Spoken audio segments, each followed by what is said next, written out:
सर्वांना नमस्कार. कसे आहात सगळे? मजेत ना? गार्डनमध्ये लावण्यासाठी झाडे आणल्यानंतरचा आजचा हा दुसरा दिवस आहे.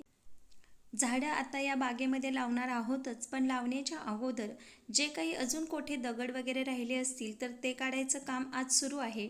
आणि अगदी कंपाऊंडच्या कडेला एक काम तुम्हाला दिसत आहे. मी एका शॉर्टमध्ये तुम्हाला बोललेच होते की गार्डनचं हे काम करायच्या अगोदर जमीन कशी सगळी ओबडधोबड होती, खडकाची होती. कंपाऊंडच्या अगदी कडेला असणारे मोठे दगड फोडत असताना ब्रेकरच्या आवाजाने किंवा थोड्याशा धक्क्याने जी अगोदरची आमची लाईट फिटिंग होती ती थोडीशी तुटलेली होती. त्याचबरोबर आणखी काय झालं होतं तर तिथं जे सिमेंट लावण्यात आलेलं होतं, म्हणजे कंपाऊंडच्या कडेचं सिमेंट ते सुद्धा निघालेलं होतं. आणि ते मग परत आता लिंपायचं काम, म्हणजे त्याला त्यांच्या भाषेमध्ये ना छर्रे मारणे असं म्हणतात, तर ते काम आज तिथं चालू होतं. आणि आज बघा माझा हा अवतार असा झालेला आहे. कधी कधी बघा आपल्याला कंटाळा येतो की नाही. कितीही आपण कामसू असू द्या किंवा कितीही उद्योगी असू द्या, कधीतरी शरीर हे थोडंफार का होईना थकतं. तसंच आज माझं झालेलं होतं. आज मला कंटाळा आलेला होता आणि तरीसुद्धा सांगते, अगदी स्वतःला आवरायचंही आज जीवावर आलेलं होतं. आणि व्हिडिओ करण्याची जी आवड होती ती काही बसू देईना. त्यामुळं तर चला, तसंच मी व्हिडिओसमोर आले. आणि आत्ता कंटाळा जरी आला असला तरीसुद्धा आमचं अजून एक थोडंसं ऊसाचं शेत होतं. तिथं ऊस लावण्यासाठी, ऊसांच्या रोपांची लावण करण्यासाठी त्यावेळेला जसे मजूर आलेले होते तसेच तिथंही आलेले होते. आणि ते जवळजवळ ना 10-12 जण होते. आणि आता घरामध्ये जे गार्डनचं काम सुरू आहे ते एक 7-8 जण, असे मिळून 20 ते 25 जणांचा नाश्ता मला बनवायचा होता. मग मी त्या सर्वांसाठी एक वेगळा बेत केला की शेवयांचं उपीट मस्तपैकी तूप वगैरे घालून तयार केलं. हे खोलगट होतं, सपाट झाल्यावर कसं दिसायला लागलं बघ.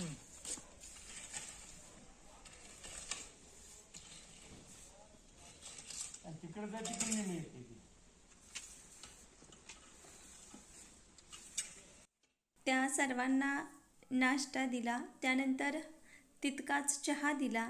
आणि हे सगळं काम आटोपल्यानंतर हे बघायला गेले की बाहेरचं काम कुठंपर्यंत आलेलं आहे गार्डनचं. तर तिथं हे मगाशी जे बोलले ना ते छरं मारायचं काम अजून थोडंफार कुठंतरी राहिलं होतं. मग आमच्या सरांनी काय केलं, त्यांना सांगितलं की बाबा इथं थोडंसं तुम्ही हे सिमेंटने भिंत लिंपून घ्या. बघा पहिला सिमेंट म्हणजे पहिला ज्यावेळेला आपण कंपाऊंड बनवत असतो ना त्यावेळेला त्या कंपाऊंडची आपण किती काळजी घेतो त्या भिंतीची, कारण भिंतीचा कलर कुठे जाऊ नये वगैरे. पण आपल्या लक्षात येत नाही की पुढं आपण म्हणजे कोणतं काम करणार आहे. त्यावेळेला सुद्धा मग अशी आपल्याला जे अनपेक्षित होते अशी गोष्ट घडते. आणि मग आपल्यालाही त्या गोष्टीशी कुठंतरी मिळवून घ्यावं लागतं आणि परत आणि समन्वय साधावाच लागतो. असो, तर ही बघा जमीन सगळी लाल मातीची, जी रोपांसाठी, फुलझाडांसाठी आणि लॉनसाठी सुद्धा उपयुक्त आहे, ती सर्वत्र पसरलेली आहे. आणि इथं तुम्हाला एक बघा छोटंसं म्हणजे कट्टा सिमेंटचा जो म्हणतो ना तसा केल्यासारखा दिसत आहे. तर तिथं काय आम्ही करणार आहोत तर तेही तुम्हाला मी सांगते. तुम्हाला समजा इथं अजून काय आयडियाज येत असतील की इथं काय करावं आम्ही असं वाटतंय, तर ते तुम्ही लवकरात लवकर कमेंट करा. म्हणजे माझ्या मनातली कल्पना आणि तुम्हाला जे वाटतंय त्यामध्ये आपण थोडासा चेंजेस करू शकतो. आणि इथं बघा असा रस्ता तयार करायचा आहे. इथं तुम्हाला ज्या फरशा आडव्या दिसतात ना, आडव्या लाईनमध्ये लावलेल्या, तर त्याच्यामध्ये सुद्धा आपल्याला काय करायचं आहे तर त्यामध्ये आपल्याला छोटे छोटे लॉन्स लावायचे आहेत. ते लावल्यानंतर खूप छान आपल्याला दिसेल. आणि ही रोपं वाट बघायला लागलेली आहेत. आमची मुळं कधी त्या जमिनीमध्ये जातील, आम्ही मुक्तपणे आम्ही वाढतोय. खरंच कुंडीत ज्या वेळेला रोप असतं ना त्यावेळेला ते मला वाटतं की पिंजऱ्यातल्या पोपटासारखं असतं. पोपटाला जसं पिंजऱ्यात ठेवलं तर त्याला उडता येत नाही, त्याला जागेवर घातलं की तेवढंच खाणार आणि गप्प बसणार.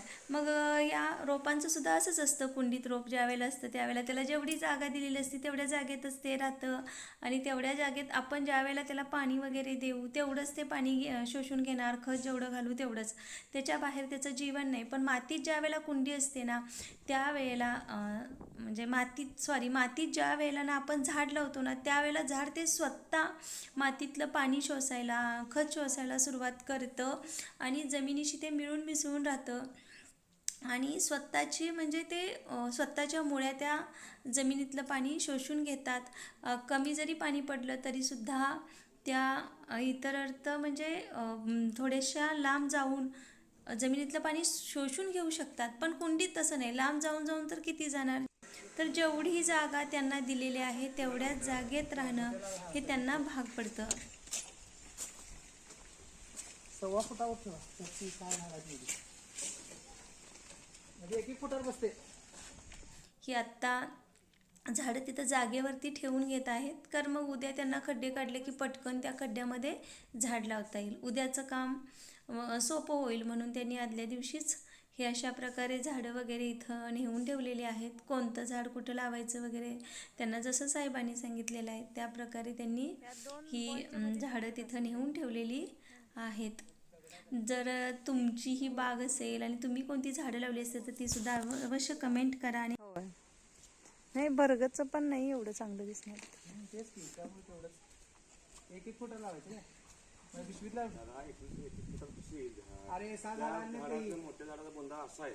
असं होत नाही देव, असं होत नाही ते नाही, ते खाली पिशवी खाली जाते रे. एकाच आकारातली झाडं लावली ना की बागेत इतकं छान वाटत नाही, पण त्यामध्येच थोडेसे वेगळे आकार असले की खूप छान वाटतं. जसं की राऊंड शेपमधलं झाड. तुमची बाग असेल, त्या बागेत झाडे असतील तर मला अवश्य कमेंट करा.